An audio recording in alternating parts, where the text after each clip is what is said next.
Consent Action Network. So if you want more investigations, if you want landmark legal wins, if you want hard-hitting news, if you want the truth, go to icandecide.org and donate now.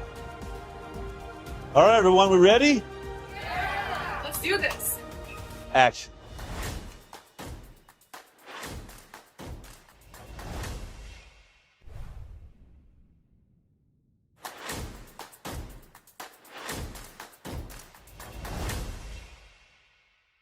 Good morning, good afternoon, good evening. Wherever you are out there in the world, it's time to step out onto the high wire. Well, last week I was in Tokyo, Japan, where we had the opportunity to speak on panels, to meet with scientists and experts that dealt with COVID. Shockingly, some of the same issues that we saw here in America, in America's hospital systems and America's health department. The same story we hear in Italy, in France, in Poland. How is it, no matter where you were in the world, everyone came out of the gates and made the same exact mistakes? It really defies reason, but it was incredible. Just a totally different cultural experience for me, but the reception was amazing.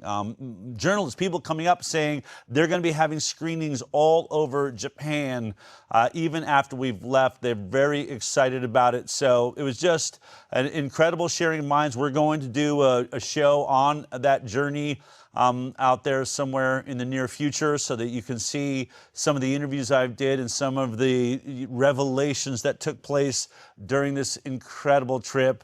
I have a huge show, though, coming up today. We got Pete Evans, the celebrity chef that's written a new MAHA cookbook. He's going to take me, we're going to whip up a couple of little specials that might make it easy for you, for your family. Some quick bites that really should taste amazing. I can't wait for that. But first, it's time for the Jaxen Report.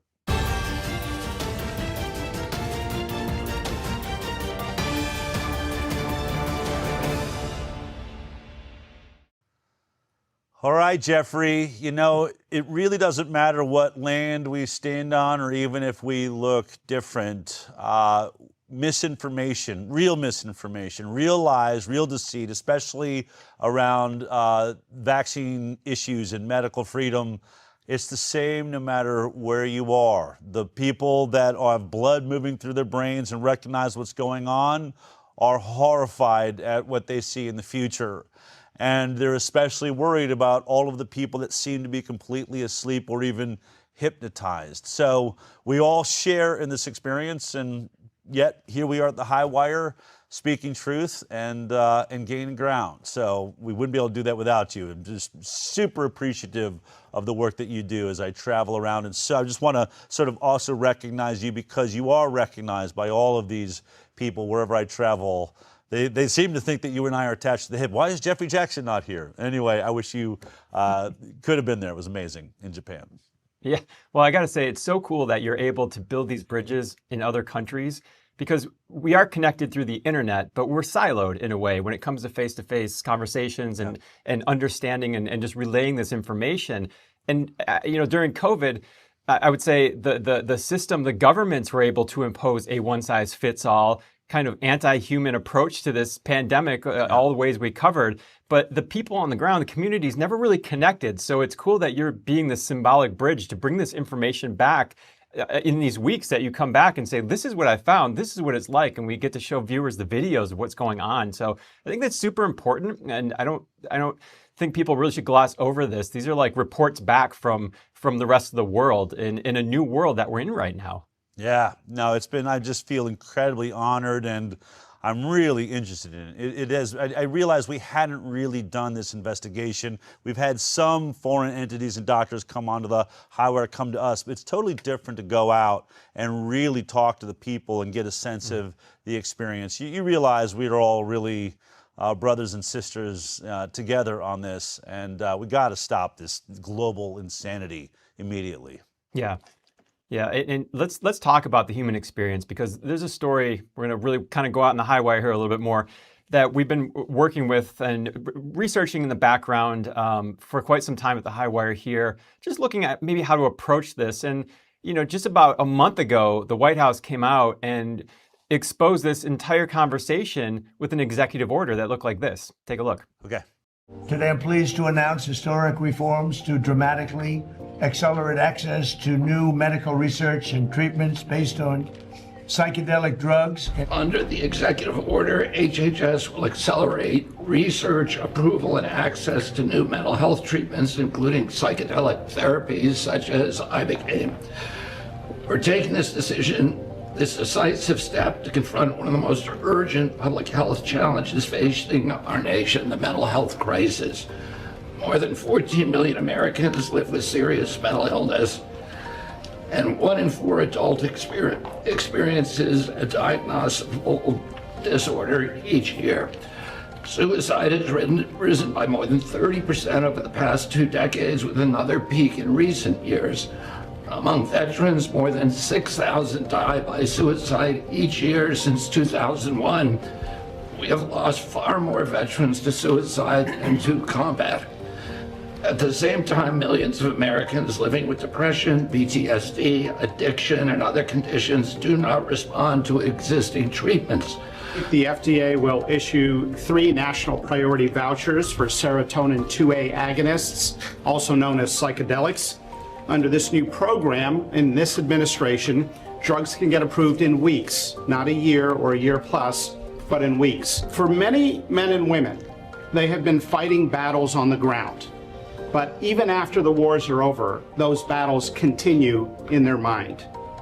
Now, there are a lot of medications in medicine where we don't know exactly how it works, but we see profound results.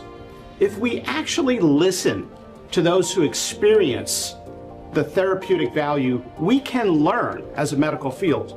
We just have to listen. The stories of those individuals with dramatic results, that is data. That is scientific data, even from a single individual. I want to say that I'm here because of the man to my left. Brian Hubbard and former Texas Governor Rick Perry came on my podcast. They told me how impactful this medicine is, and having that conversation with them, millions of people got a chance to hear their story, hear the stories of all the different people that have had life-changing experiences from it. With this executive order, you have broken down those barriers and allowed us, I have all the faith in the world that this will codify and remain forever. So thank you very much for taking care of your service members and your veterans and giving the members that have been working on this for so long a chance. Everyone who has fought for this day through decades of monumental struggle, sacrifice, and suffering can now declare a seminal victory for life, liberty, and the pursuit of happiness.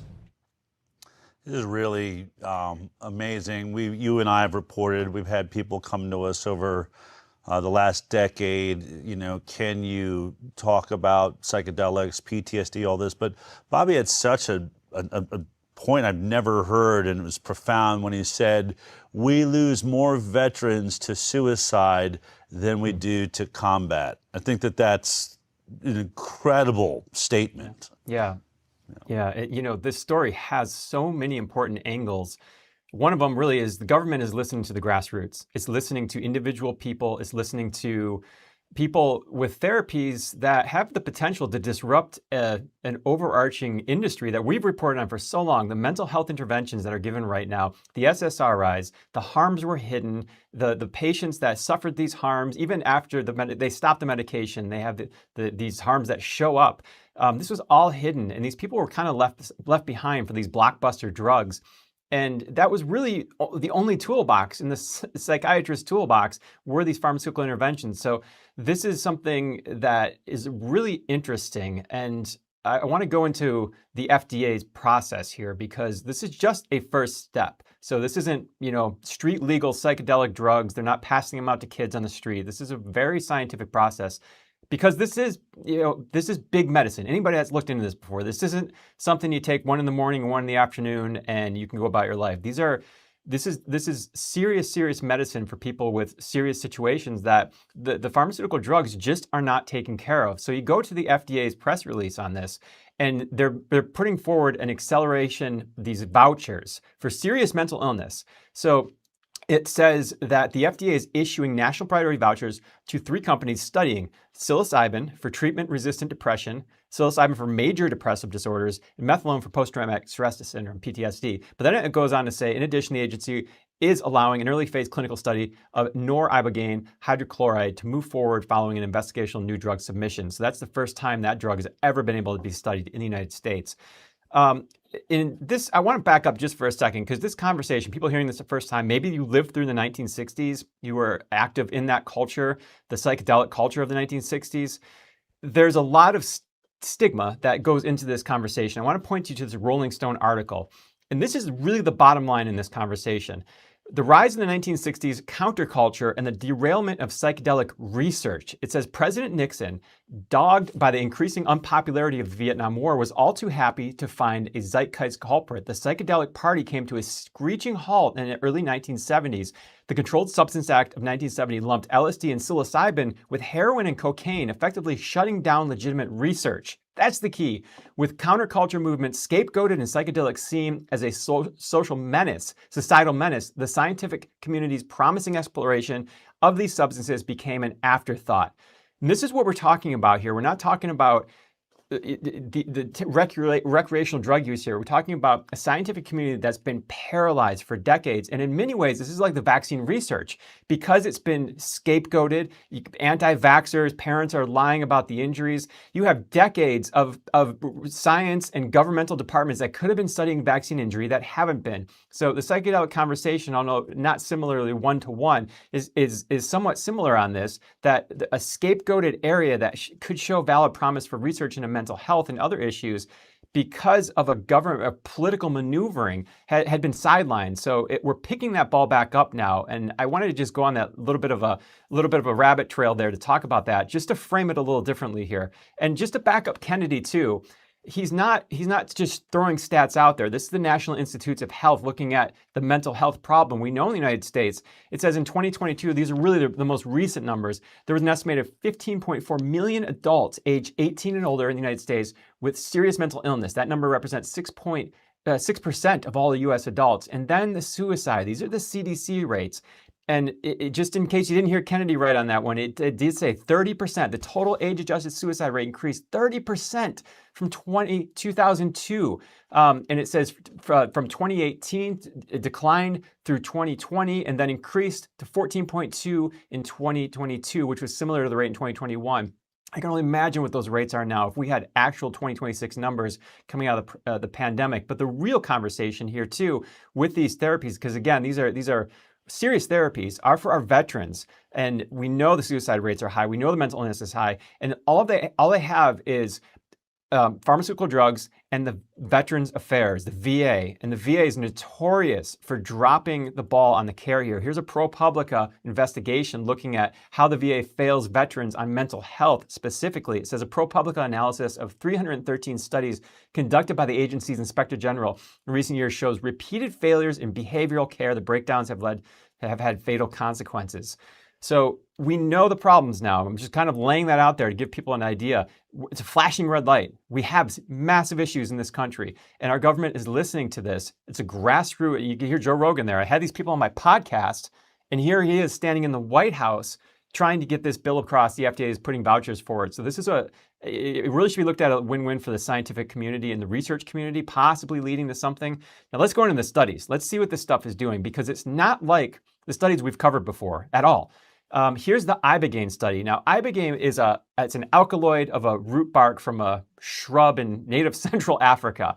But the people there, the indigenous people there, have been using it for spiritual practices for a very long time because something's happening. So this is magnesium ibogaine therapy in veterans with traumatic brain injuries. They use it with magnesium because ibogaine has a safety issue. There's a heart issue with that. So if you use it with magnesium, it kind of makes that a lot safer, I should say. It says this is possibly the first study to report evidence for a single treatment with a drug.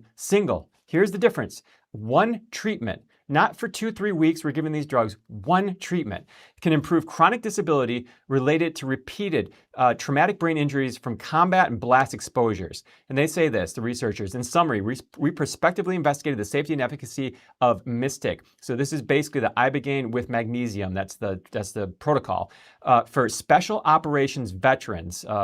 With a history of traumatic brain injury and repeated blast combat exposures. At baseline, study participants experienced clinically meaningful levels of disability, PTSD, depression, and anxiety. After Mystic, that's the treatment, participants showed a remarkable reduction in these symptoms with large effect sizes, and the benefits were sustained at the 1-month follow-up. So 1 dose, 1-month follow-up sustained. Indeed, disability measures continue to improve, and psychiatric symptom remission and response rates 1 month post-Mystic remain high. This is something you will not find in pharmaceutical drug interventions or trials. 1 dose, 1 month, and leading to this. Now, all of these people in this trial had to travel to Mexico, all these veterans, special operations veterans. So that's what Kennedy was saying in the White House there, is it's kind of sad that we have these veterans and they have to travel to other countries to make this happen. So the FDA is now allowing this in the United States. Now, let's just unpack one other therapy here. There's a couple, obviously, the FDA is looking at. The other one is psilocybin. This is from a mushroom derivative. That's the active component in there. And this is unlike ibogaine because psilocybin has actually been being studied for several years now. Here's some of the headlines coming out. This is in 2022. Largest trial to date shows that psilocybin reduces depression symptoms. That's King College. Here's one of the studies in 2022 in the New England Journal of Medicine. So obviously you're getting widespread dissemination of this information in the science community. Single dose, again, single dose psilocybin for a treatment-resistant episode of major depression. Just for the audience there, it's what it sounds like, treatment-resistant episode. The people in these trials have tried everything and nothing works. So they're marooned when it comes to their therapies. So they're trying this. So these aren't just regular people off the streets. These aren't people that are attracted to, doing this for whatever reason. These are people who have no other place to turn.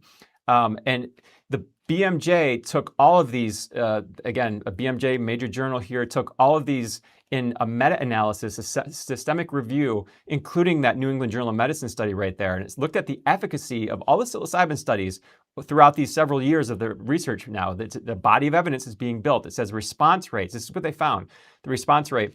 Now, response rate is defined as a 50% or higher reduction in depressive symptoms. So it's pretty big. It says overall, the likelihood of psilocybin intervention leading to treatment response was about 2 times greater than the placebo.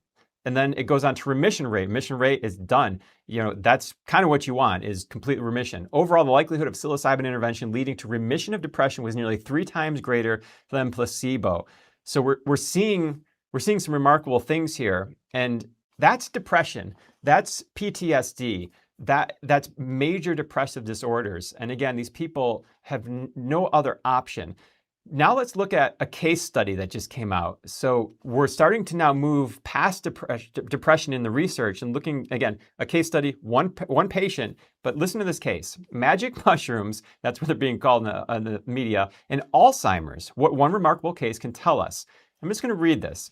The woman with Alzheimer's had experienced progressive decline for a decade. For the previous 5 years, she had largely communicated using single words and relied heavily on others for everyday care. She also had difficulty walking and dressing herself and experienced chronic urinary incontinence. She received 5 grams of psilocybin-containing mushrooms. Again, a single dose. The exact amount of psilocybin is unclear because mushroom potency varies. During the experience, she sweated heavily and entered a prolonged sleep-like state. Around 19 hours later, she began speaking spontaneously and recalling memories from her own life. Over the following days and weeks, caregivers reported that she seemed more alert, recognized family members, walked more independently, began dressing herself, and regained urinary continence. 1 month later, she received a second supervised session involving 3 grams of mushrooms and again appeared more expressive and agile. Make of that what you will, but to me, I'm reading promise. It's really amazing. I'm sort of chuckling to myself just in that this would be hard to have a placebo trial with. I'm pretty sure you know whether you got psilocybin or the placebo. But anyway, very, very promising work indeed. Yeah, I guess it's baked in the cake is natural unblinding. I guess that would be called. Right, exactly. We'll have to get around that little, side effect, if you will. All right. Yeah. Very interesting. Yeah. So again, this is obviously investigation. We're standing at the precipice of a lot of new research here in the United States, which is exciting, and possibly some solutions for people that really have been left without solutions for a growing mental health crisis. Now let's talk about from what goes in our bodies to what goes on our skin. Obviously, it is summer here in the United States. The sun is hot. And a conversation around sunscreen, a lot of people have contacted us to say, can you do a deep dive into sunscreen? Well, here's what the media will tell you on sunscreen. Take a look. Whether you're climbing a mountain, skiing the slopes, or laying by the pool, sunscreen is a must when out in the sun. Dermatologists and healthcare experts have long touted sunscreen as an effective way to prevent sun damage. We've been told for years now that applying sunscreen early, liberally, and often is our best protection against cancer-causing UV rays from the sun. Sunscreen. This is my personal own. This is going to be your best friend, and medical experts want to make sure that you are layering this on every single day. The thing that's unique about skin cancer, it's so common, but it's also so preventable.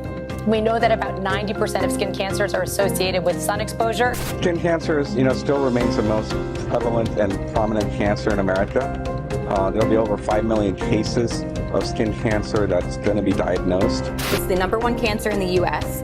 1 in 5 Americans will be diagnosed with skin cancer at some point in their lifetime. Wow. Incredibly common. Which is why prevention is so necessary. Exactly. And sunscreen is one of the best ways to do that. We know that melanoma is most common in men, and they actually have the highest mortality rate. It's thought perhaps men aren't as good about wearing sunscreen. There's no such thing as a safe tan. That's a huge mistake. All right. Well, look, that's, I'll be honest, I can't remember the last time I wore sunscreen. I just personally, there's been a red flag from the beginning. I was like, let me get this straight. The source of all life is my enemy. It sounds like a religion that would be pushed by vampires. I wear long shirts. I wear baseball caps. I don't think it's good to scorch yourself. But this has never made sense to me, just packing things into your pores, heating them up, having them, going. I just can't imagine anything natural enough that I want to mess with it. But, where's the science going on this? Yeah, and in this conversation, I'll also frame this. It's not black and white like some of the stuff we covered. There is a lot of nuance in here, and there's a lot of personal decision-making to be had from every individual. This is true informed consent, and it's just sunscreen, but it's very important. So in 2019, the FDA, HHS, put this in the Federal Register regarding the FDA, and it said this. This is the actual Federal Register at that time. Department of Health and Human Services, Food and Drug Administration, products over-the-counter human use, the agency, Food and Drug Administration. It's a proposed rule. So it says this proposed rule describes the conditions under which FDA proposes that over-the-counter sunscreen monograph products are generally recognized as safe and effective and not misbranded, as being published as part of an ongoing review of over-the-counter drug products conducted by the FDA. So what they're doing is in 2019, they're saying, look, we're going to do a review of basically the sunscreen. Now that review to this day has not been completed. So when we're talking about safe and effective, there's a big question mark here. Is it really safe? It reminds me a little bit of fluoride. It's like we knew it was, everyone told it was safe, but the EPA said at some point they're going to redo that science. We're still waiting for them, so it's up in the air. That's kind of where we're at with sunscreen. But in the meantime, let's look at the science. So in 2020, we have the JAMA, Journal of American Medical Association. They looked at this. This was, ironically, an FDA-funded study. They looked at the effect of sunscreen application on plasma concentration with their active ingredients. This was a really great trial, a randomized clinical trial. It said in this study, conducted in a clinical pharmacology unit and examining sunscreen application among healthy participants, all 6 of the tested active ingredients administered in 4 different sunscreen formulations were systemically absorbed and had plasma concentrations, that's in your blood, by the way, that surpass the FDA threshold for potentially waiving some of the additional safety studies for sunscreens. So they're saying, well, the FDA, that bottom line there is saying, well, clearly if it doesn't pass this threshold, we don't have to do further safety studies. And this study is saying basically all of them, for the most part, are going into, and they're surpassing the plasma concentrations. And it wasn't just there. It happened quickly, by the way, within 24 hours, but it stayed for days. Wow. That plasma concentration was elevated for days. So the sunscreen systemically absorbs into your entire system through your bloodstream. And that's clearly a problem because it doesn't just stay on the skin, it doesn't evaporate. The Environmental Working Group did a really great article looking at this. I recommend everyone check this article out, The Trouble with Ingredients in Sunscreen. And it gives you a handy graph here you can go to, and you can see all the ingredients on the left side. These are the active ingredients. And then there we just covered the FDA 2019 proposed classification as safe and effective. You can see a lot of those they've not been done yet. They can't say they're safe and effective, except the last two, which are mineral. We have titanium dioxide and zinc oxide. We'll talk about those in a second. And then you go to the next column, absorbed through the skin. Yes, yes, yes, yes. Every one of those is absorbed through the skin, except the mineral versions of those. But then here becomes a big problem. Evidence of hormone disruption. You can see here, we have some of those with strong evidence of hormone disruption. That's not a good thing. And then also skin allergies, there's evidence of those. Those are concerns. And that's the big issue. So now when it comes to these active ingredients, these are chemicals, except for those last two. Those are mineral-based, zinc and titanium dioxide. The zinc and the titanium dioxide do not absorb in your skin. The FDA just recently, just this month, approved another chemical for sunscreen. However, they approved it and it actually had some foresight here. This is a chemical like our food. It's been approved in Europe, but not in the United States. And similarly, there's a lot of chemicals in sunscreen that are banned in Europe that we allow in the United States. But this FDA expands sunscreen options for the first time in 20 years. And this is basically an ingredient in here that it doesn't absorb into your body as easily as the rest of the chemicals. So it has a larger molecular weight, from my understanding. So it sits on the top of the skin. You're not going to have an issue with that. So that's a good sign the FDA is actually acknowledging the systemic absorption of sunscreen.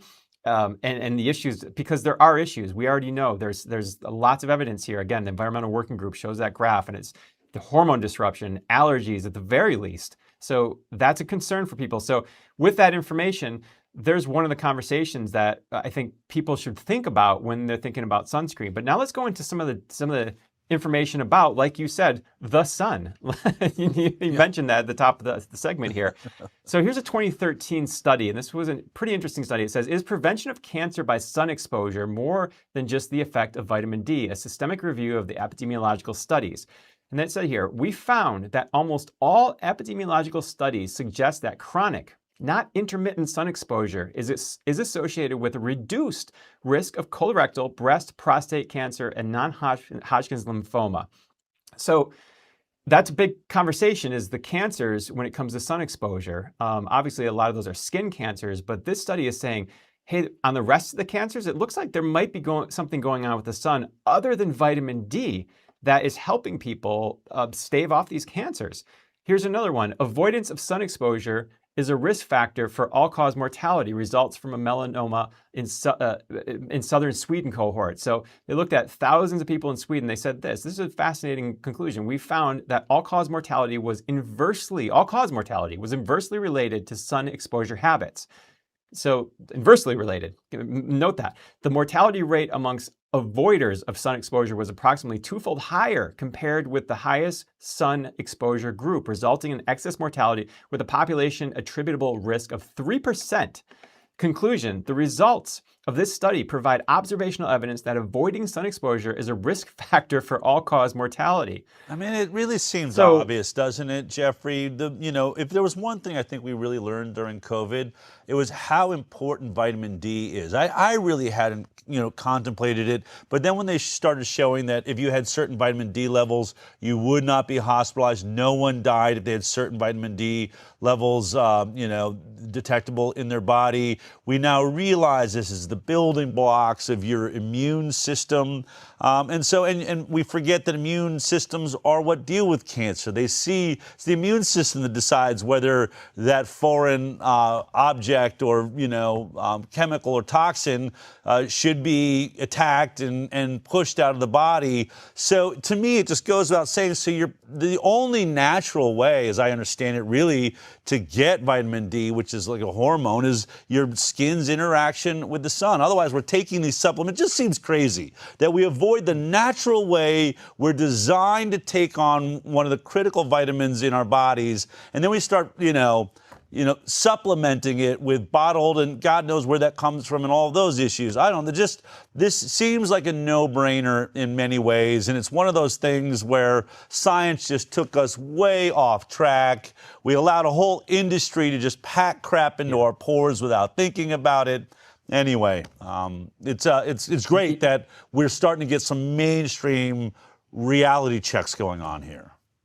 Yeah, for sure. And there's a study that just came out earlier this year, too, and it goes into what you were just saying. This is a risk-benefit balance, and that's really what people have to decide for themselves. Risk-benefit balance of habitual ultraviolet exposure for cardiovascular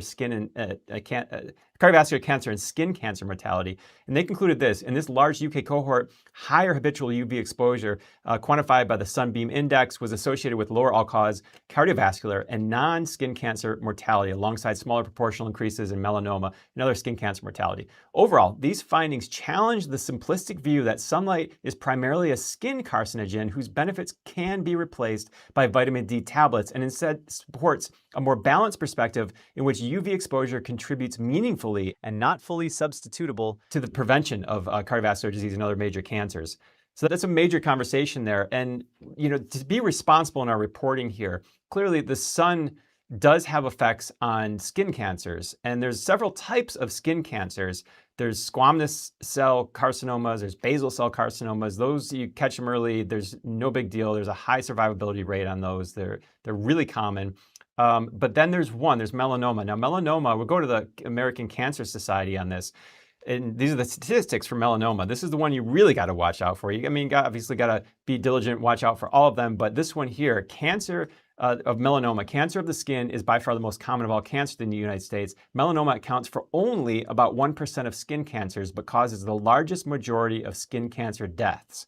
So when they say catch-all term, skin cancer deaths, and they try to lump all skin cancers in there, that's not accurate. Melanoma is the one that accounts for it all. And this is so the dermatologists out there that have been wringing their fist at my segment, I'm going to give them a little thumbs up here and attribute this chart. This is the A, B, C, D, and E's of melanoma. So you do want to watch out for this. And this is just a quick chart here. Is it a mole or is it melanoma? Regular checks to a dermatologist. They can take care of these things, especially the squamous or basal cell carcinomas.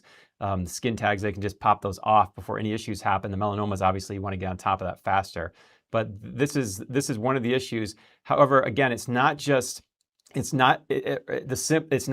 simple relationship here. It's very nuanced. It's not more sun equals more melanoma. In fact, there's studies out there, for time's sake, we're not going to go into all the studies, but showing that people with high skin exposure to the sun through their employment have lower melanoma rates than people that work in offices. So there's a lot of science that we don't understand about sun exposure, but hopefully this can give people an idea of maybe where to start. Obviously, burning is bad. So anything, you don't want to just go out there and burn because you want the sun exposure. That's shown across the board to be really not a good thing. We were all talking about, as we were working on this segment, do sunglasses have an effect? I look forward, we're going to do some research into that. I know some people are saying don't wear sunglasses. It's telling your skin you're in the dark when you're not. Very interesting. All of this, we're starting to wake up and I think look at things in a new way, which is great. It's a part of what the HighWire is doing. It's what you're doing. And I think we're forcing the mainstream narrative to shift. So great work, Jeffrey. As always, amazing reporting. I'll see you next week. All right. Thank you. All right. Well, look, when you look at the work that we do here, ask yourself, did I see that story presented on any of the other news stations that I watched? Is Fox talking about the fact that maybe you've been lied to on sunscreen? Maybe your sun exposure is important to you. Maybe you should start working on a more balanced approach. I don't think so. And I don't mean to call out Fox. How about MSNBC or CNN or any of the other agencies? And by the way, you're paying for a cable bill, are you not, to watch those things? You're funding, all of those that lied to you during COVID, that bring you misinformation all the time and have you running the social media to see if you can get the answers there. But then you can go to the HighWire every week and we're going through social media, we're looking at all of it, and we're finding the science that we put in your hands. Just then, when you look at all those articles, you want to read them, if you are just signed up to our email list, which all you have to do is go to the middle of the page, go down the page, and go to Brave Bold News and give us your email, you will receive every document we present on this show. Whether it's a video, you'll get a link. If it's a study, you'll get the whole study, not just a paragraph that we focus on, so that you can check our work. We're trying to represent this to all the people in journalism. You know, this is the HighWire protocol. Show your work. Don't just tell me some expert told you or some expert came on your show. The HighWire protocol is built on 5 core values: accuracy, integrity, independence, accountability, and transparency. But then when we're done reporting, we don't just go, well, our job is done. We showed you there's a problem. Nothing you're going to be able to do about it. No. Then we take the funds that come in and from your support, and we go and we use one of the greatest attorneys in history to sue, whether it's fluoride. We now have the biggest fluoride lawyer working with Aaron Siri. We're getting into 5G and investigations into that, microplastics, you name it, on top of all of the vaccine work. And so when you sit and think about the world that you lived in, or that you do live in, what's happened over the last several years? Who's affecting change? That's all I want to say. When you think about we vote with our dollars, where are your dollars going? Are they going to those that are bringing about change for the better in your world? Or are you funding things that are lying to you and bringing about, and funding, honestly, all of those products that are advertising on those networks you're watching? You're funding them too. They're going, oh, great, you've got our attention. Keep poisoning us. Keep giving us poisons we can pack into our pores. I'm behind that. That's where my dollars are going. Obviously, we can't be perfect. Obviously, there's things that we have to do. We have to get to society. But how do you create a balance? How do you create a balance for those things in the world? You do it by supporting the things that you know really make a difference. And we believe that's what the HighWire is. There is nothing like this. There's no nonprofit, there's no group in the world that has this multi-pronged approach. We don't just bring you one of the best news shows and the most popular alternative news shows in the world with the HighWire. We bring more lawsuits than any nonprofit like it, more victories than you've ever seen. The changes in the vaccine conversation in America that are rushing the Supreme Court are all made possible by you. They're donating right now. 146 federal lawsuits filed. 516 document productions secured, including the Pfizer data, the Moderna data, the V-Safe data. Nobody else did that. Books are being written about it now, books that would not exist if it weren't for the HighWire and ICANN and those of you that sponsor our work. And so as we, sit here and think about what's the world we want to live in, how much time do we have before AI governance takes over and, our government just starts turning on the facial recognition software and, whatever, or, is it going to test my sweat glands when I grab the steering wheel of my car? If all of those things are freaking you out, then we need your help right now. Please. This is the last week that we have the $1.5 million match. Where are we at? Well, we are at $615,000 right now, which means we have a little ways to go. We need your help. I really want you to think this week, let's make a difference. Your $5 turns to $10. Your $100 turns to $200. Your $1,000 turns to $2,000. You get the idea. But we really want to show sponsors that make this happen for us. This works. Thank you. Thank you for those of you that have done well in life. When you offer up a match like this, it really does make a difference. If you're one of those sponsors that maybe wants to get involved in a specific product that you can, either put your name on publicly or just personally know you made a difference, just write us at info@icandecide.org. We are going to keep putting the pressure on this government and the governments going in the future. We have some of the most, and now you see the newspapers are changing on this. They're writing in a positive light. It looks inevitable. ICANN is going to change this vaccine conversation. It's on its way to the Supreme Court. All that's made possible by you. I want to thank everyone that makes this, great show and all the work that we do possible. And for those of you watching right now, join the team. Join the family. Get into the network, into the Informed Consent Action Network. This is your opportunity. I hope you'll do it now. We're just asking you to hit the donate button at the top of the page, become a recurring donor. $26 for 2026 would be amazing. That way we know. And look, what is that? Lunch? Skip a lunch. Intermittent fast, one day a month. And there you go, you're helping us change the world. Well, speaking of changing the world, the MAHA movement is, as I travel the entire world, everyone's talking about MAHA, whether they're in Italy, France, Japan, you name it. MAHA is on the tips of everyone's tongue, but what does it mean and how do I implement it? Well, one of the best ways to implement it would be through your own diet, I suppose. And what if somebody wrote a cookbook about how to have a MAHA diet? Well, I am going to be speaking with Pete Evans. He's the celebrity chef that has taken the world. He's really one of the most beautiful people you'll ever meet. And if you haven't heard of him yet, get ready. Here he is. Chef Pete Evans. Pete Evans. Pete Evans, judge on the insanely popular My Kitchen Rules. An internationally renowned chef, author, speaker who became a household name through hit TV shows. Brand name on everything from cookware to the kitchen sink. Not only a mastermind, but he's a loving father. Documentary producer with over 30 cookbooks. Lifestyle guru to a legion of followers. Celebrity chef Pete Evans has had his Facebook page permanently deleted. Channel 7 has now dropped Pete Evans. His pseudoscientific views have outraged leading doctors. Evans has repeatedly created controversy on social media. Pete Evans, celebrity chef and TV host, mocked for talking about questioning Big Pharma, gut health, clean eating and telling us to look outside the system. So was he actually crazy or just early? As soon as I started sharing that you could get healthy by eliminating a couple of foods and focusing on organic, regenerative farming practices, that's when the attacks started coming. I knew that there would be repercussions, but I knew that that was the path and just trusting this path. Paleo is really, really simple. It's basically meat and 3 veg. That's it.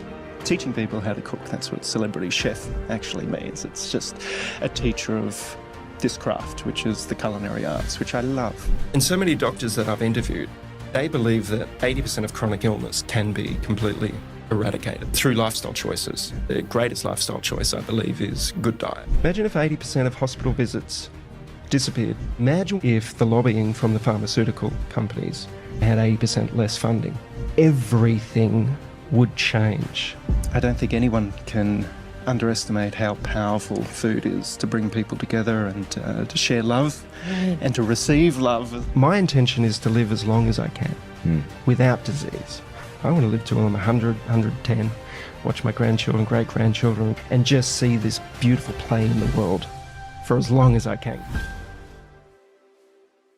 Well, it's my honor and pleasure to be joined by celebrity chef Pete Evans in his new book, The MAHA Cookbook. Let's get into it. Pete, thanks for joining me today. Brother, thanks for having me, and just want to say congratulations on everything you've been doing over the years.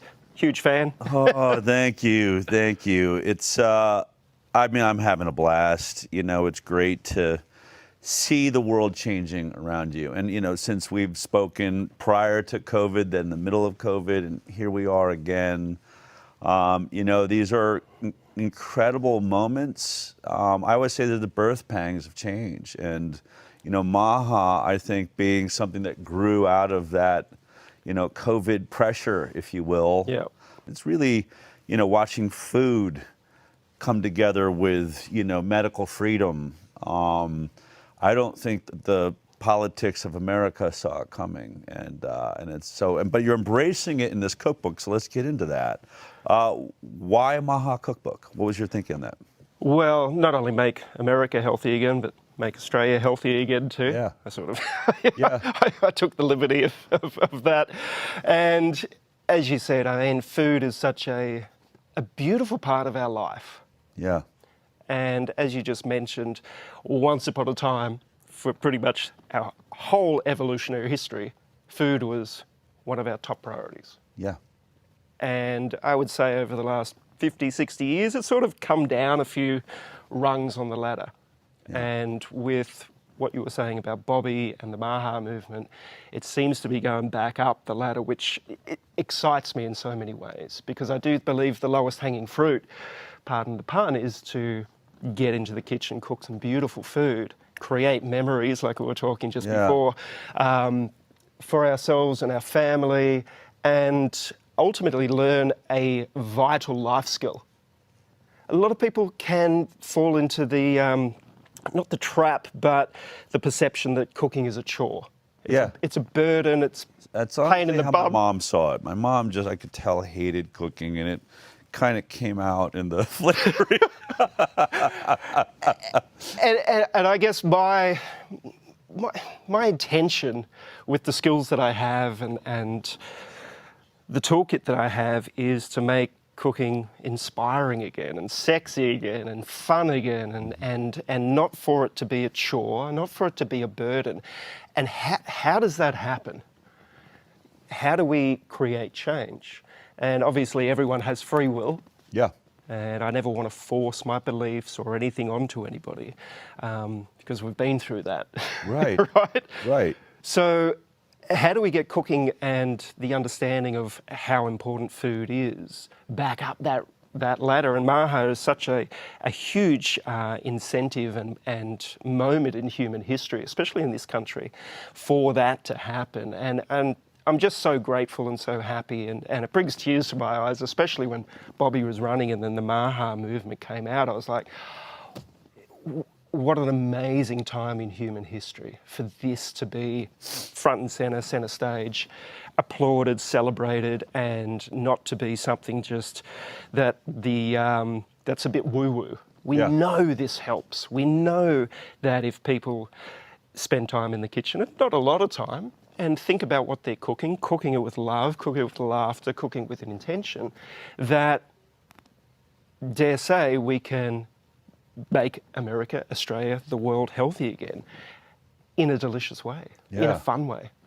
You obviously, you travel a lot, you meet people, you've been a voice for cooking and food and health. What are the things that have knocked it down the rung? I'm going to assume it's sort of, are we too busy? It's just the amount of time that we have available. Is it that we're not being taught by grandma anymore? Is it just not in our upbringing? What are the major hurdles when you consider what it's going to take to get people motivated into this space? It can be a combination of those things that you just mentioned, for sure. And a lot of the time it is convenience and it's lack of time or perceived lack of time. Yeah. So we can start with just learning the very, very basics. How to poach an egg, how to scramble an egg, how to cook a piece of steak, how to roast a chicken, how to prepare some vegetables so they're not bland and boring. And honestly, 10 minutes preparation time in the kitchen, 5 minutes preparation time in the kitchen, that's all it can take. A slow cooked lamb shoulder, for instance, if you like lamb. Pop it in the oven before you go to work, or a slow cooker. You get home, you're eating restaurant quality food, better than restaurant quality food, because you know where it's come from. If you take that into consideration and you're thoughtful about that. And once you tap into this and start at the basics and start to feel the changes in your body, the thing that got me into this after being a chef for 10, 15 years was really my wife. She read a book called Primal Body, Primal Mind by Nora Gagaudis. And it took us through sort of the history of food and evolutionary history of human beings. And it sort of comes down to some simple facts, in my belief. Good quality meat or seafood, spray-free vegetables and fruit.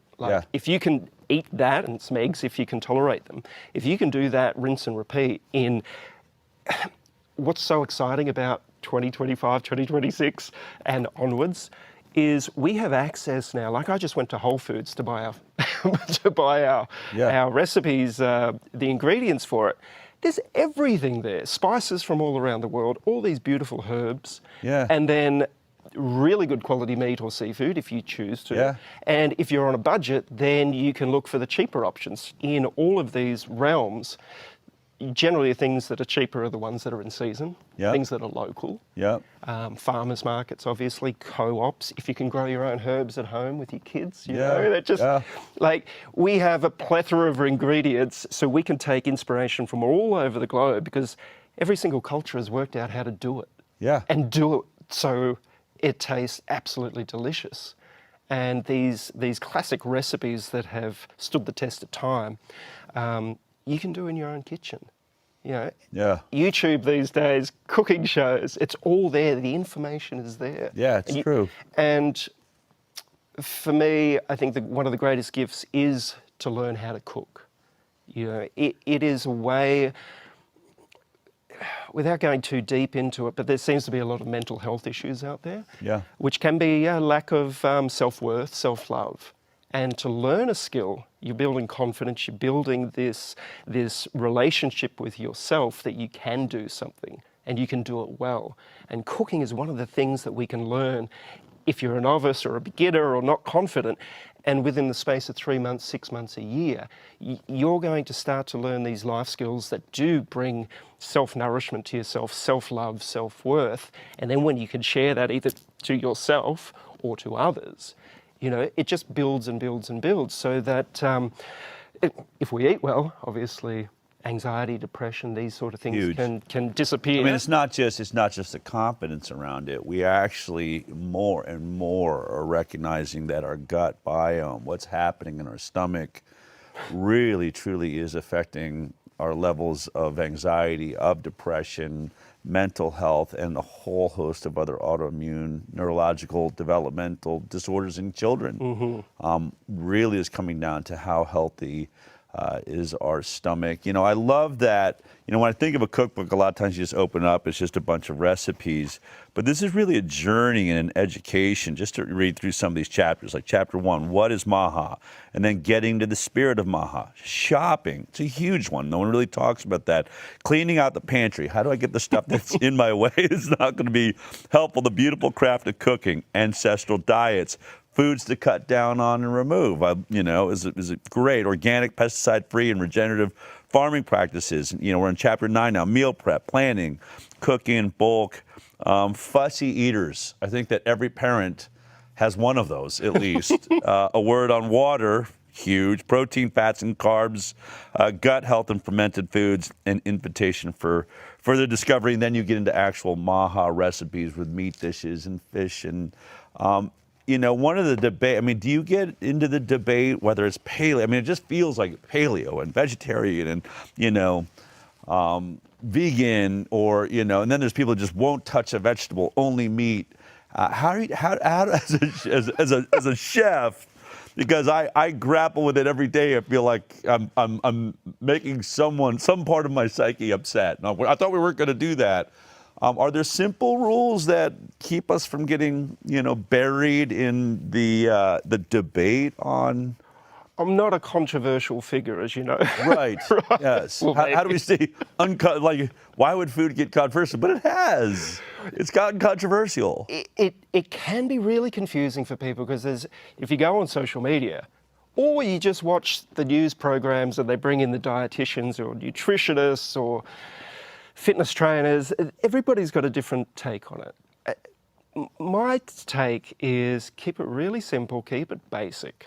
I do love really good quality meat and seafood and vegetables and fruits and eggs and nuts and seeds if you can tolerate them, but not in huge quantities, and more of a lower carbohydrate diet. Sure. So you're in line with the pyramid being turned upside down by Robert Kennedy Jr. 100%, mate, without getting too deep, because we could talk for hours about this, but, good quality fats are so important to us, good quality protein is important to us, and then it's down to what brings you joy. I've got friends that are vegetarian and vegan that seem to be thriving. I've got mates that are carnivore and seem to be thriving. I also have people that I know that don't eat well, that seem to be thriving, and we can reverse that. You put Trump, I think, on top of that. I think the guy well, exactly seems to have endless energy. And I talk about that in the book in the further reading. That our emotional belief systems and what I tapped into before, self-love, self-worth, these emotional belief patterns can be even more important than what we eat. But I think the easiest thing to control and choose is what we eat. And then, as you were talking about, if our guts are working well, some people call it our first brain or second brain, then some of these other hurdles or challenges in our life can become a lot easier to navigate and to confront and work through. these emotional beliefs that we have, you know, whether it's from culture or politics or religion or family. Yeah. So I think for me anyway, food can be the first step into understanding long-term regenerative health, right? Because once you start to look at that and you start to have some more vitality, then these other obstacles or challenges in our life can become a little bit more easier to deal with and to understand and to journey through. Fantastic. Well, we got together a little bit before this interview and got to have some fun in the kitchen. So let's take a look at what just happened in the kitchen. Not just talk about making it fun. This is how Pete Evans makes it fun. All right, Pete, looks like we got some beautiful stuff here. What are we working on today? Well, I thought we'd do 3 little recipes. Okay, yeah. We've got simple recipes. Okay. So sweet potatoes, okay, roasted with a little Italian salmorillo, basically a green herb sauce. Okay. Super simple. We're going to do a pizza. So it's a pizza. It's a pizza. Okay. Without the pizza base. So without the crust, without the carb load there. That's it. It's just pure meat. Okay. With some tomato and some That sounds cheese. good. So all those like paleo people out there be psyched on the pizza. Oh, they're going to be so happy with this. And we've got some poached pears in coconut water. Oh, wow. Okay. Really, really simple. So we'll start with the sweet potatoes. Okay, very good. So these are Hasselback sweet potatoes. So beautiful organic sweet potatoes. Okay. And then just with a little sharp knife, we just slice into the sweet potato. So not all the way through. Not all the way through. Just leave a little bit holding it together. Yeah. Why do that? Why not just take it without the slices and throw it in and roast it? Well, you know, sometimes it's about a little bit of visual effects. Okay. But you could just easily slice them in. But people like the Hasselback potatoes. Yeah. So we thought we'll do a sweet potato. And you can put chopsticks down the side and slice into it so you don't cut all the way through as well. Okay. Or just little like that. Oh, I see. So you lay it next to that, you don't go down too far. That's it. All right, very good. Little sauce, a little fat here. So I've used some beautiful beef tallow. Okay, yeah, great. Which is just great. A little extra virgin olive oil. Chopped garlic, a little thyme in there. So we just spread that looks that delicious. over the I can top. tell already. That's going to be fabulous. And they just go into the oven, 350 for about 45 minutes. Okay. Tender. Okay. A little salt on there. I mean, that didn't take but literally 2 minutes. I suppose the oil and the thyme and the garlic might have taken a minute. That's it. We can do it. That's it. Okay. Do you want to see what they look like? Yeah, let's go ahead and pull out. I love this. You've shown us 45 minutes later. Beautiful. This is what this is coming out like. Grab me that last plate. Yeah. And the spatula. Got it. That's hot. So if you want to slide them on. All right. And the Samarillo is a beautiful little green herb sauce. You can do it with parsley, basil, oregano if you like, marjoram. Look at that. We just take the leaves off the herbs, or herbs I should say. I love the herbs. I love hearing that. I think it makes it sound like it tastes even better. Put that around the edge. Beautiful. So whatever green herbs you have, all right, you can put it in a food processor if you like, or a little blender, or just mortar and pestle, or sharp knife. Basically that into a bowl. Okay. With a little garlic. If you want to pour in some extra virgin olive oil into that. Absolutely. Lots. Okay. Yeah, lots. Perfect.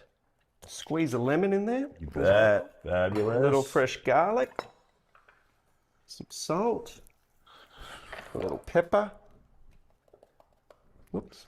Is there a way to think about like tangy or sweet or savory? I mean, you know, is there a rule to it? Chefs love fat, salt, and acid. Okay. Which we've just put the fat in with the olive oil. Acid. Got salt in there, and the acid little lemon juice. Okay. So that's salad dressings, it's little sauces, little herb sauces like this. And then we just spoon that over the top. Ooh, all right. And that just elevates. I mean, this little sauce here, great on steak, great So on I'm going to fish. eat the skin on this. Yeah. Okay. Yeah. All right. And that's just a nice little way to jazz up some sweet potatoes. Oh, you can have that spoon if you want to try it. I do want to try that. Let's jump in here.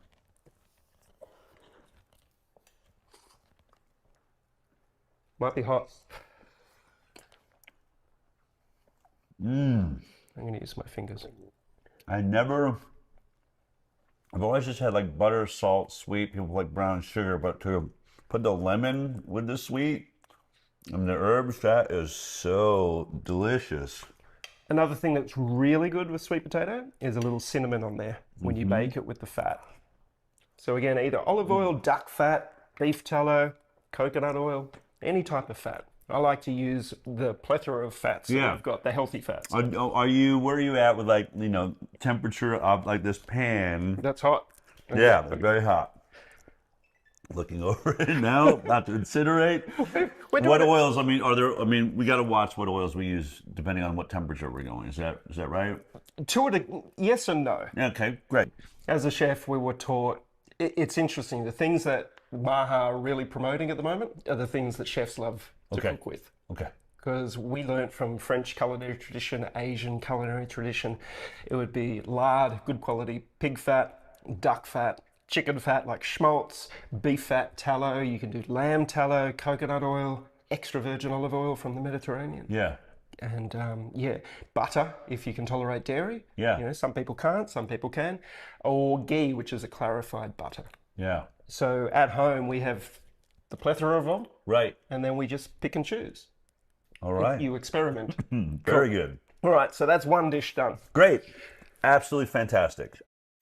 Pass me the meat there. Okay. The classic meat set. So those aren't both, there's two different meats here, it looks like, Yeah, right? you can do this with ground meat of any type. So you can do it turkey, chicken, pork. I've got some great organic pork here. Basically anything. Yeah. Right. Yeah. And then it is as simple as seasoning it with some salt. Okay. There's some Italian herbs there if you want to take the lid off there. Definitely. Let me wash my hands. Hold on a second. We're all friends, aren't we? We're going to put this in anyway. Right. Yeah. A little onion, a little garlic. You can flavor it as simply or as So flavor the meat extravagantly. itself. So it's not just like a flat, plain burger. We're getting some Well, it sort of is flavor just like a into burger patty. Yeah. But we're just But I adding don't put onions and herbs in my, maybe I should put onions and herbs in my burger patties. That might be a good idea, actually. Okay. Great. A little egg yolk. Organic egg yolk there to bind it all together as well. Okay. And I'll do the... All right, I'll let you do it. I'll Sounds do good. You could put a little garlic, put a little chili in there if you like as well. Okay. You could put some bacon in there. Ooh, I bet you that's pretty yummy. Good quality bacon, yeah. Yeah. What you could do for me, Del, is that tallow. Yep. I'm going to just spoon a little bit into that pan there for me while I'm mixing this through. So yeah, this is a mixture of good quality pork and beef, but you can do whatever you like. That's it. And that pan's a little bit hot, which is what we want. And then You want like medium hot? Do we want it high heat?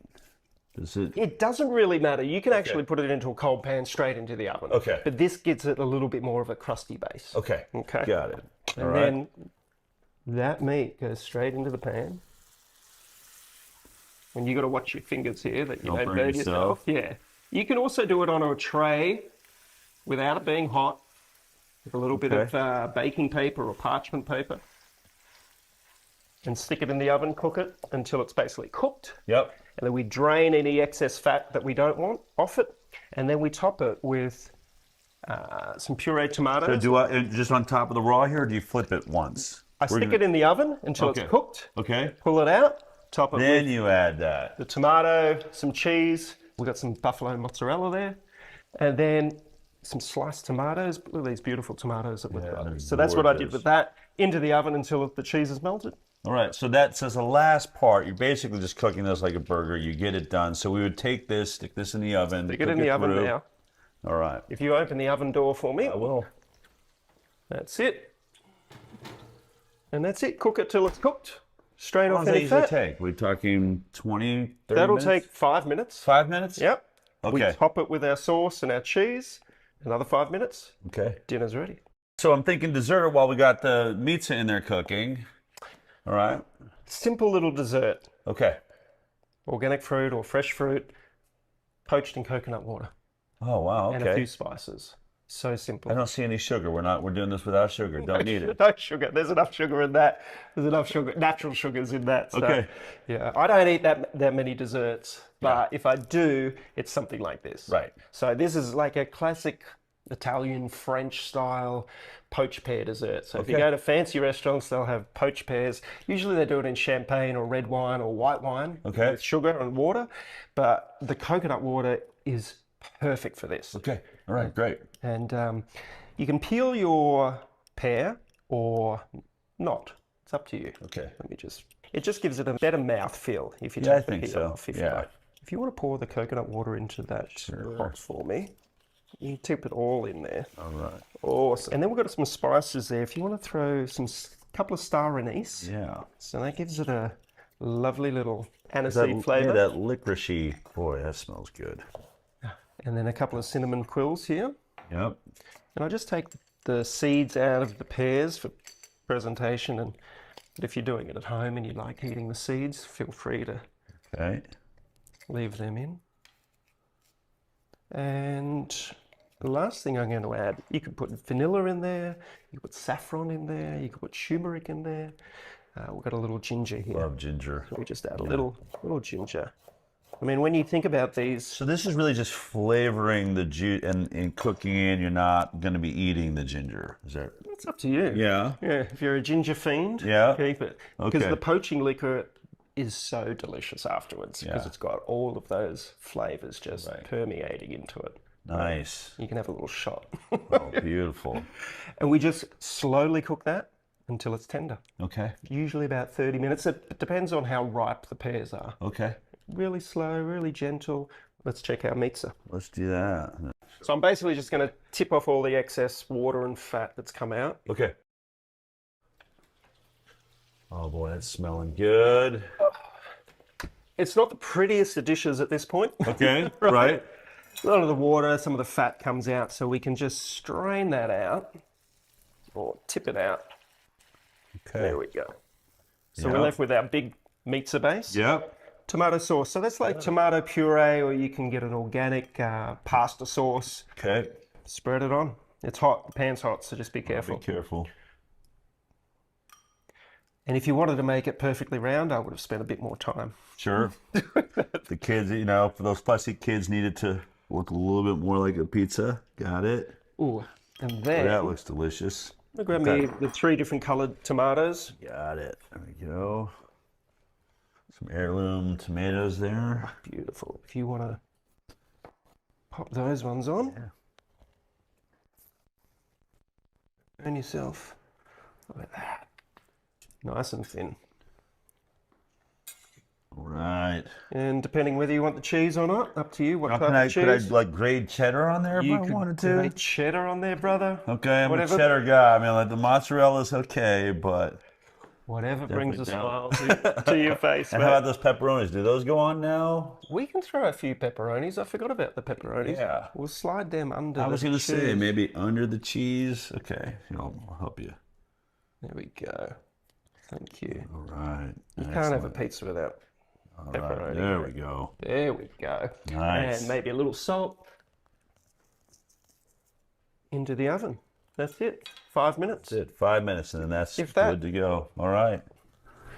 See, this iron skillet, I've been cooking more with an iron skillet. They're the best. Yeah. The best. Yeah. One good iron skillet will last you your lifetime. Okay. It looks just like a pizza, but I don't see the crust. Off here. Look at that. So that's the famous pizza. If you want to pop it there. Well, if you want to grab some basil just in front of you on the left there in the bowl. Yeah. Am I just laying it on there, or am I tearing it apart a little bit? Would you recommend? You know what? I'm going to go with the whole pieces there. So this is how we finish off the pizza, which I'll show you the first process in a minute. Great. But and we can drizzle that with a little extra virgin olive oil. And if you like arugula, we can pop it. You know, my son has been eating a lot of pizza lately. I'm like, bro, you gotta wash the bread, man. You gotta. This might be a way to to get some protein in there. This makes for a great lunch you can take to work the next day. You can eat it cold. You can have it for breakfast in the morning, either warm or cold as well. Yeah. It's just the perfect snack. I think the key for people, if they do want to change their diet, always have some good quality cooked meat or seafood or eggs in the fridge ready to go. So that becomes the snack. Right. Instead of the cookies chips or or the the donuts or whatever it is. Right. So, olives on here, anchovies on here. Oh yeah, that would be absolutely delicious. Yeah. Little chili on there if you need it. That sounds. I think I'm gonna take it just as it. A little piece of basil there. Cheers. Cheers, brother. Mm-hmm. Oh, so smart, so easy, really tasty. Pears? Let's do some pears. Finish this up. Spoons are behind you in the top drawer.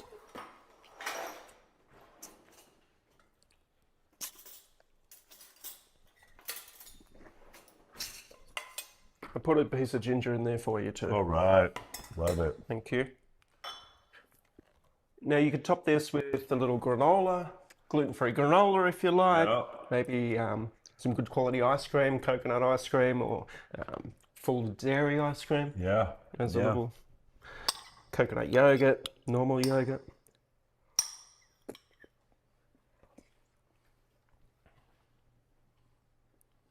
That was really, really delicious. Isn't it? You know, Pete, unfortunately, I'm running to get on a plane because all I want to do right now is go to the grocery store, buy some herbs. Some herbs, yeah. And go home and cook. This is so much fun. Really, really lovely. Mate, thanks for having me in your home, in your kitchen, and what a treat. You know what, man? Honestly, thanks for being you. Your energy is just so beautiful. I love the energy you bring into the plant, to the earth, and this experience of cooking. It's really lovely. Well, I appreciate you, brother. I love you. Food is medicine. Food is medicine. All right. Well, I mean, that was so much fun and so incredibly delicious. And I think even more importantly, easy. I mean, this is something that, you know, my wife and I are really getting better at this, right? It's amazing how simple cooking a steak. I mean, it's really the easiest thing in the world. And I've been going to a restaurant to get it done.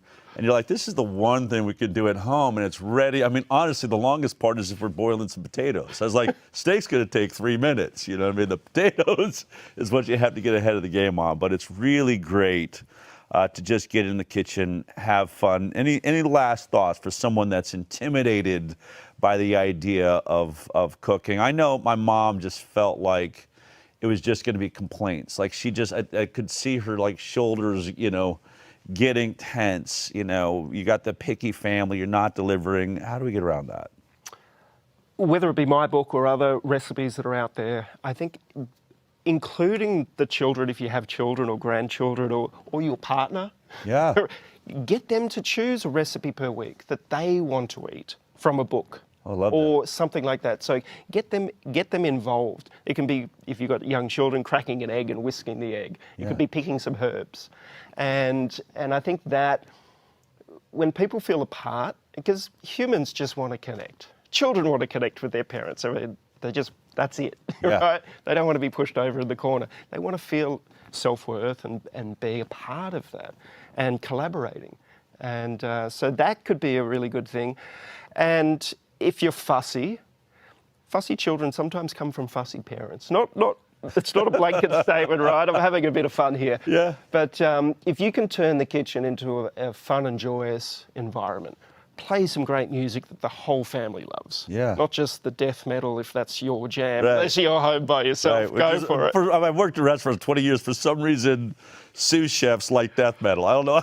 I don't know if it's what gets you up at the 5 in the morning to like start cooking or, When I was running kitchens for 20 plus years, and we'd work 80 to 100 hour working hour weeks. I'd have the Beatles playing, Fleetwood Mac playing, just beautiful, uplifting music, sometimes classical. Set the mood so that people are already in a joyous environment. You know, read the room, pick the room, create the room. you know, and just that simple thing, a little bit of music can go a long, long way, and that inclusion and that conversation about it. Do you like it? And perhaps put some different condiments on the table too, different sauces, different herbs, different spices, so your children or your partner and yourself can experiment. Because our palates, if we are constantly eating sort of non-delicious food, we can dull our senses. Right. So if we can start to incorporate, like I love what Bobby said recently, like he's mainly eating meat plus fermented foods, and for sauerkrauts, kimchi, pickles, they can be quite a lot for somebody who's never had it. They might. But if we can keep introducing it on the table, like it was great the other day, my daughters are 20 to 21, and I always have the sauerkraut on the table. I eat like Bobby does. Yeah. And my oldest daughter, who wasn't that, she didn't love the sauerkraut.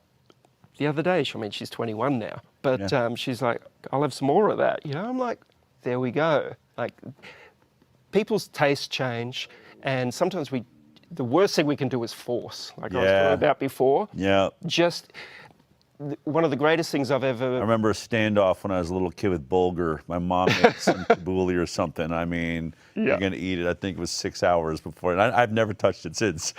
I've gone back to quinoa. I was like, okay, I can do quinoa tabbouleh, but keep that bulgur away from me. So the last thing I'll say is one of the greatest lessons I've ever learned, apart from, instead of forcing, invite.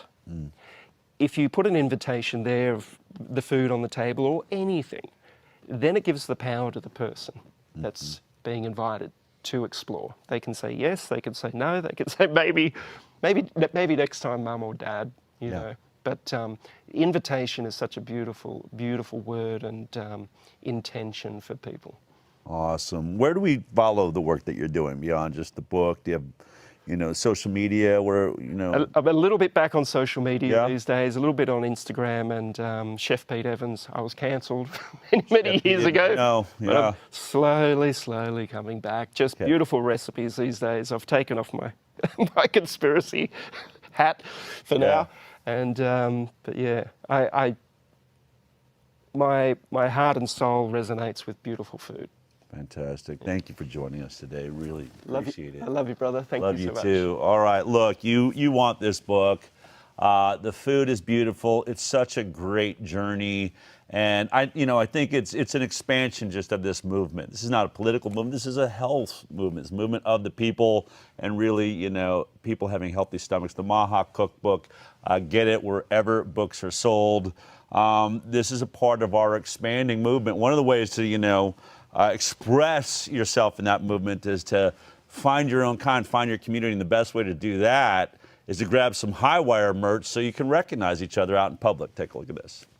Good evening! Is that the zip one too?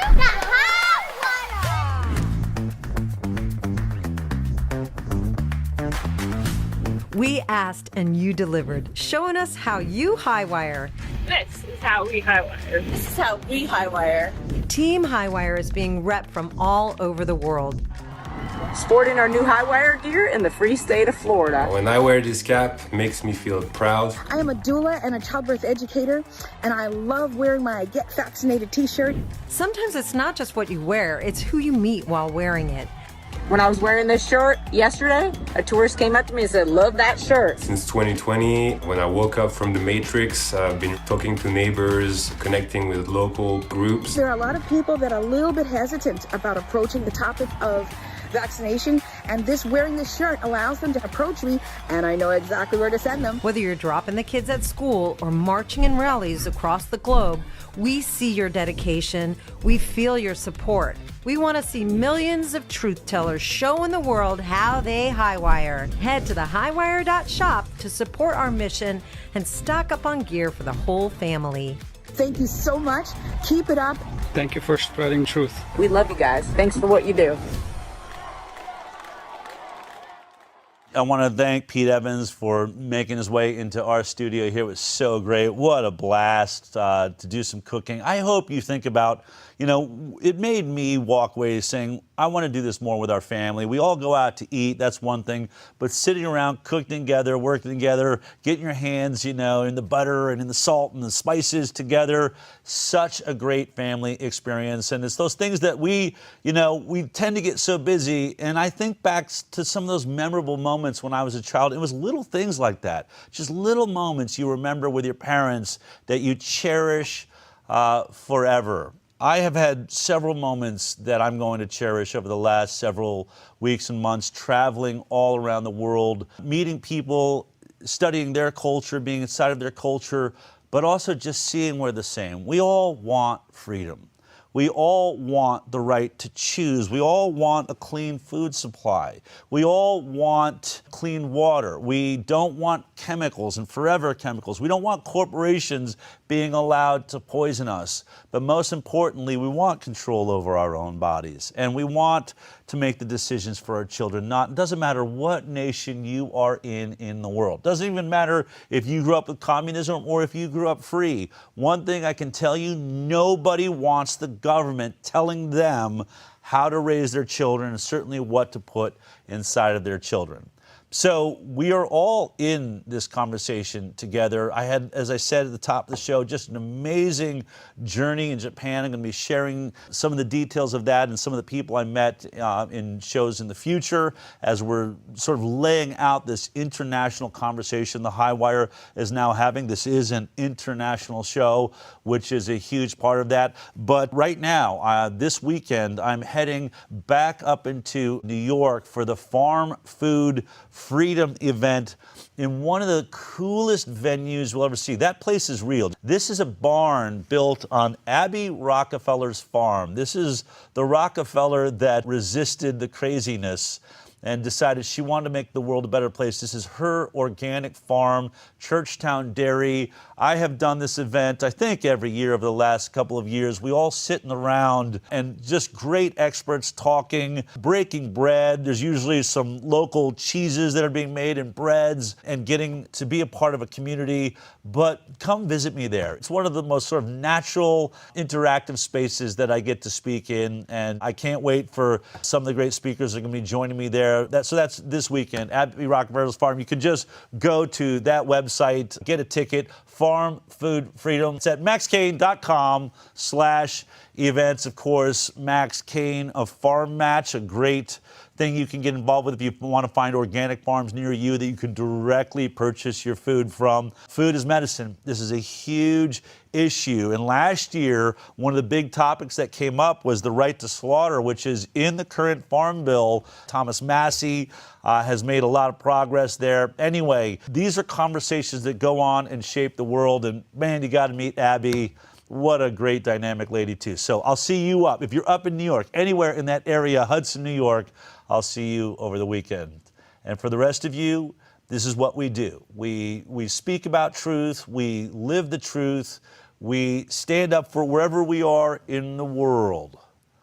Wherever you are in the world, this is the HighWire. And we're a part of your family, and we're happy to be in your house as you watch this right now. I hope you'll share this show and all the other episodes with everyone that you meet. Also, please continue sharing An Inconvenient Study. It is having a massive impact around the world everywhere I go. We are putting more and more of the foreign language as we dub them and as we create the subtitles in the different languages. You're going to find those up on aninconvenientstudy.com, so you can literally share this with friends of yours that may be in other countries and get them to share it and have screenings. It's amazing how we can actually change the world just by one share at a time, one little moment of truth.